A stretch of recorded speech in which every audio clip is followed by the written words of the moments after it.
दोस्तों, welcome to my channel. सबसे पहले तो अगर आप मेरे चैनल पे नए हैं तो मेरे चैनल को फटाफट लाइक और सब्सक्राइब करें एंड बेल आइकन भी प्रेस करें ताकि हमारी नई नई वीडियो की नोटिफिकेशन आप तक सबसे पहले मिले।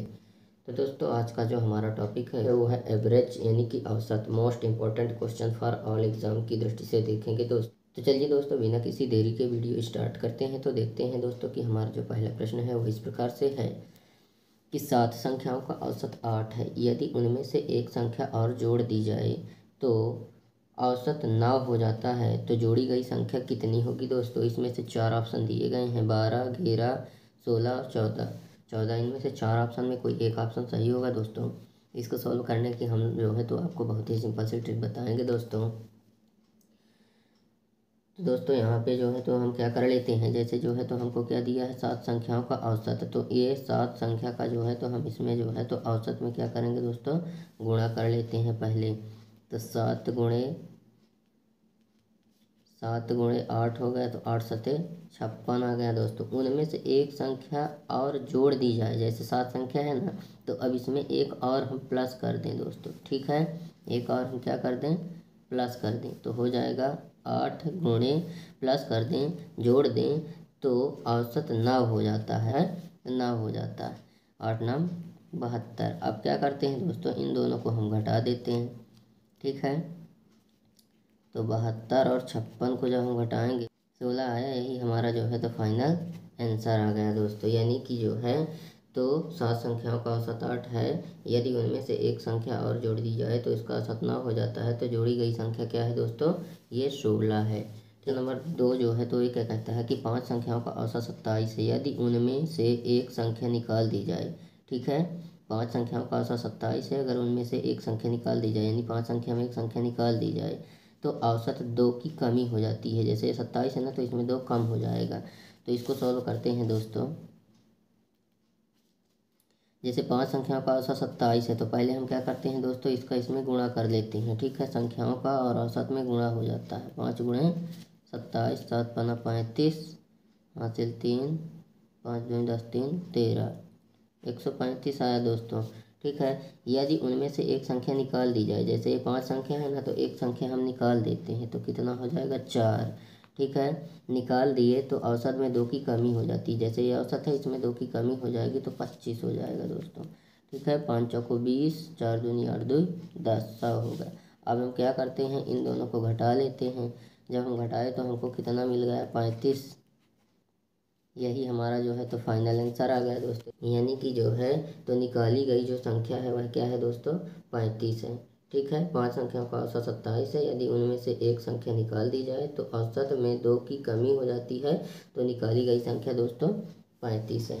ठीक है, अगर इसका हम गुणा करके क्या करते हैं कि कुल जो है तो संख्याओं का योग पता कर लेते हैं दोस्तों। हमारा जो नेक्स्ट क्वेश्चन है, तो 6 संख्याओं का औसत 20 है। यदि एक संख्या निकाल दी जाए तो औसत 15 हो जाता है। तो कौन सी संख्या निकाली गई है, 4 ऑप्शन इस प्रकार से हैं। तो दोस्तों देखिए, यहाँ पे हम क्या करते हैं कि संख्या का औसत में पहले तो हम गुणा कर लेते हैं। ठीक है, तो हमको जो है तो कुल संख्या का योग मिल जाएगा दोस्तों। कितना मिल गया, कुल संख्या का योग 120 मिल गया दोस्तों। ठीक है, यदि एक संख्या निकाल दी जाए, जैसे 6 संख्या है तो इसमें एक हम निकाल दिए तो 5 बची, औसत 15 हो जाता है। तो 15 पना 75 हो गया। ठीक है, अब इसको हम जो है तो दोनों को क्या करते हैं, घटा देते हैं। 10 में 5 गए तो 5। ठीक है, और 11 में 7 गए तो 4, यानी कि 45 आया दोस्तों। कितना आया, 45। यही हमारा फाइनल आंसर है दोस्तों। यानी कि जो है तो 6 संख्याओं का औसत 20 है। यदि एक संख्या निकाल दी जाए तो औसत 15 हो जाता है। तो वह 45 संख्या है जो कि निकाली गई है दोस्तों। हमारा जो क्वेश्चन नंबर 4 है इस प्रकार से है कि 50 संख्याओं का औसत 38 है। ठीक है, यदि यदि दो संख्याएं 45 तथा 55 हटा दी जाए तो शेष संख्याओं का औसत क्या होगा दोस्तों। ठीक, सबसे पहले हम क्या कर लेते हैं कि 50 का जो है तो 38 में गुणा कर लेते हैं। संख्या का औसत में गुणा किए तो हमें कुल संख्याओं का योग मिल जाएगा दोस्तों। कुल संख्याओं का योग मिल जाएगा, 38 कर लिए है ना, 8 शून्य शून्य, 8 पंचे 40, 3 शून्य शून्य, 3 पचे 15, 0 0 55, 1900 आया दोस्तों। यदि दो संख्याएं 45 और 55 को हटा दी जाएं तो शेष संख्याओं का औसत कितना होगा दोस्तों। तो यहाँ पे जो है तो हम क्या करते हैं कि तो हम इन दोनों संख्याओं को जोड़ लेते हैं दोस्तों। दोनों संख्याओं को हम जो है तो जोड़े तो कितना आया, 100 मिल गया। 45 + 55 = 100। अब ये 1900 में ये जो है तो हम क्या करते हैं, 100 को घटा देते हैं तो हो गया 1800, है ना। तो इन दोनों को जो है तो घटा दिए तो हमें जो है तो कुल कितना मिला दोस्तों, 1800 मिला। यह जो है तो 48 बची संख्याओं का जो है तो योग है दोस्तों, क्योंकि दो संख्याएं इधर आ गई। 50 संख्याओं में दो संख्याएं अगर हम जो है तो हटा देंगे तो हमको कितना मिलेगा, 48 ही मिलेगा। तो हम क्या करते हैं, 48 से इसमें भाग दे देते हैं दोस्तों। ठीक है, इसको जो है तो हमने भाग दिया तो हमको कितना मिल गया, 37.5। यही हमारा फाइनल आंसर आ गया दोस्तों।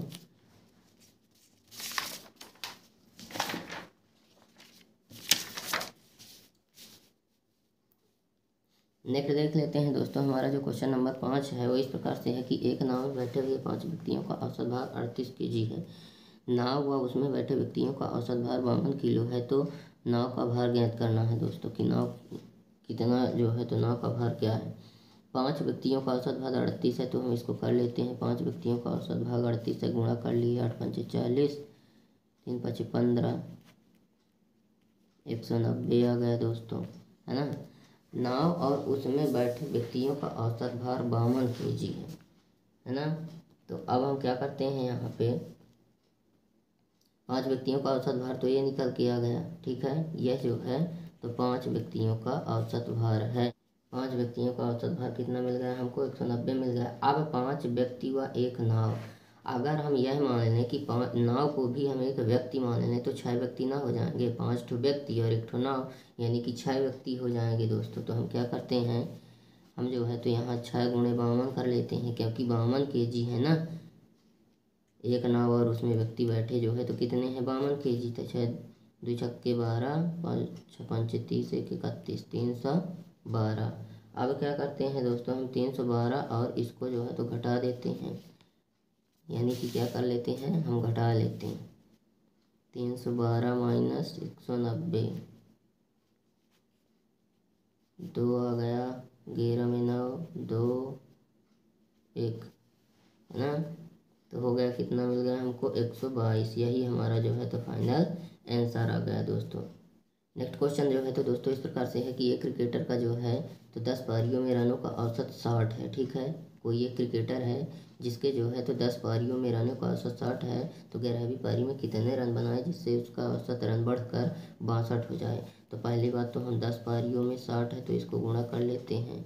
ठीक है, 6 9 6 कम 6 कितना आ गया दोस्तों, 600 आ गया। ठीक है, मतलब जो है तो 10 पारियों में रनों का औसत योग जो है तो वह 60 आ गया दोस्तों, है ना।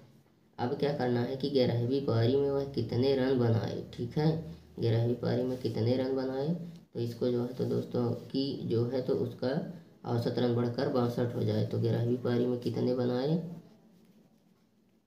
इसका गुणा कर देते हैं, क्योंकि 62 जो है तो हो जाए। औसत रन जो है तो कितना है, 62। और 11वीं पारी में 11 दूनी 22, 66 2 68, ठीक है, 682। अब हम क्या करते हैं, इन दोनों को घटा देते हैं।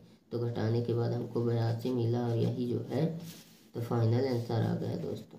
ये 82 मिला, यही जो है तो फाइनल आंसर आ गया दोस्तों। इसका मतलब यह हुआ कि 11वीं पारी में जो है तो उन्होंने 82 रन बनाया था दोस्तों। नेक्स्ट देखते हैं कि एक बल्लेबाज 15वीं पारी में 58 रन बनाता है और इस प्रकार औसत में 3 की वृद्धि करता है। तो 15वीं पारी के बाद उसका औसत क्या होगा। जैसे ऑप्शन है 12, ए ऑप्शन 12, बी ऑप्शन 14 है, सी ऑप्शन 16 है और डी ऑप्शन 18 है दोस्तों। तो एक बल्लेबाज 15वीं पारी में 58 रन बनाता है तो पहले हम बनाता है और इस प्रकार औसत भार में 3 की वृद्धि करता है। तो 15वीं पारी में 58 रन बनाता है, 14वीं पारी में क्या बनाया होगा वो हमको ज्ञात करना है। तो हमको नहीं पता है तो हम यक्स कर लेते हैं, इसका गुणा किए तो 14 यक्स हो जाएगा। ठीक है, अब 14 यक्स प्लस कितना बनाया था 15वीं पारी में 58 बटा 15वीं पारी के बाद उसका औसत रन क्या होगा। ठीक है, तो ये 15वीं पारी हो गई। ठीक है, और वृद्धि कितने की करता है दोस्तों? 3 की वृद्धि करता है, x + 3। अब इसका हम 3 गुणा कर देंगे, इसके नीचे कुछ नहीं तो हम एक मान लेते हैं। तो 14x + 58 बराबर 15x + 15 × 45। अब यहाँ पे हम 15x माइनस 14x बराबर 58 - 45। ठीक है, तो इसको जो है तो हम घटाए तो x बराबर कितना आ गया? हमको कितना मिल गया दोस्तों? हमको जो है तो 13 मिल गया। अब वृद्धि कितने की कर रहा था? 3 की कर रहा था दोस्तों, तो हम यहाँ प्लस कर देते हैं 3, यानी कि 16 आ गया दोस्तों। यही जो है तो फाइनल आंसर। नेक्स्ट क्वेश्चन जो है दोस्तों इस प्रकार से है कि सचिन तेंदुलकर की 11वीं पारियों का एक निश्चित औसत है। उसने अपनी 12वीं पारी में 120 रन बनाए और अपनी औसत में 5 रन की वृद्धि की, तो उसका नया औसत क्या होगा? ये 4 ऑप्शन दिए गए हैं दोस्तों। तो इसमें हम क्या करते हैं कि 11वीं पारी का एक निश्चित औसत है, औसत हमको पता नहीं है तो हम क्या मान लेते हैं? यक्स मान लेते हैं। इसका हम गुणा किए तो क्या हो जाएगा? 11x। ठीक है, तो 11x और कितने रन बनाए थे? 120 रन प्लस 120 बटे जो है तो कितनी पारी में? 12वीं पारी में। और जो है तो कितने रन की वृद्धि की? x + 5 की वृद्धि की। इसके नीचे कुछ ना है, हम एक मान लेते हैं दोस्तों। फिर गुणा कर लेते हैं तो 11x + 120 बराबर 12x + 12 × 5 = 60। अब x को अलग कर लेते हैं तो 12x - 11x बराबर 120 - 60, तो हो जाएगा x बराबर 60। ये आया जो है तो हमारा क्या? योग निकल के आ गया। अब वृद्धि कितने की कर रहा है? 5 की वृद्धि कर रहा है, तो हम इसमें +5 कर देंगे तो हो जाएगा दोस्तों 65। यही आया जो है तो हमारा फाइनल आंसर आ गया दोस्तों, फाइनल आंसर आ गया। तो इस प्रकार से दोस्तों उम्मीद करता हूँ कि आप लोग को हमारी वीडियो पसंद आई होगी और अच्छे तरीके से समझ में भी आ ही गई होगी। तो दोस्तों एक प्यारा सा कमेंट करिए, और अगर अभी तक आप लोगों ने हमारे चैनल को लाइक और सब्सक्राइब नहीं किया है तो लाइक और सब्सक्राइब करें एंड बेल आइकन भी प्रेस करें, ताकि हमारी नई नई वीडियो की नोटिफिकेशन आप तक सबसे पहले मिले।